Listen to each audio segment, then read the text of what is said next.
And even the Act, the IEBC Act itself, it provides, it's very clear in terms of representation, in terms of gender, meeting the 2/3 gender rule.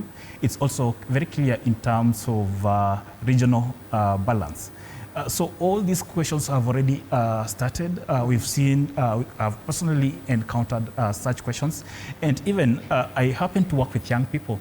There are those ones who are concerned in terms of why are young people not shortlisted for the chair position. So all these questions are out there in the public domain, but I'm happy we are having this process. It has commenced, and what is key is to have an IEBC that is credible, an IEBC that understands its mandate, and an IEBC that is willing and committed to ensure that they execute their mandate. Do you foresee a possibility of us having that, having flouted the recommendations that are enshrined in the Constitution, as well as, having a shaky process, right from the onset, and, one that comes across as though it's been infiltrated by the politician, in as much as we understand very well that this is a political process? Yeah, of course, it's already in the public domain. Some of the candidates shortlisted for the chair position and even for the commissioners.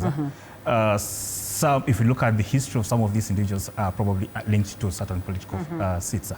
But at the end of the day, we need to ask ourselves, what is the role of the IEBC? Right. And are these individuals strong enough to execute their mandate without any political influence once given the powers to serve in those positions? Right. These are questions that can be, it's an open discussion, because I believe at this point we are not in a position to tell whether the political influencer will have influence in the operation of the commission. Right. But basing on the history, we've seen cases of individuals still being swayed based on their political interests, based on their political institutions they represented before. Would you say that you're confident that this election process is open in any way?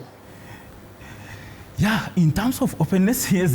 Open it is, yes. But credibility?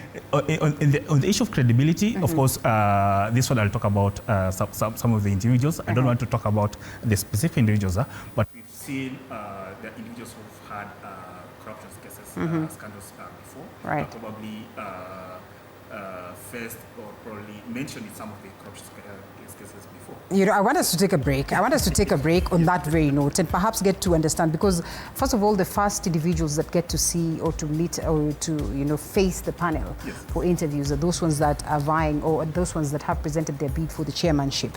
And the biggest question then would be, what does the law speak as to individuals that are supposed to be picked, or the individuals that qualify for these particular positions, and what you make of the 11.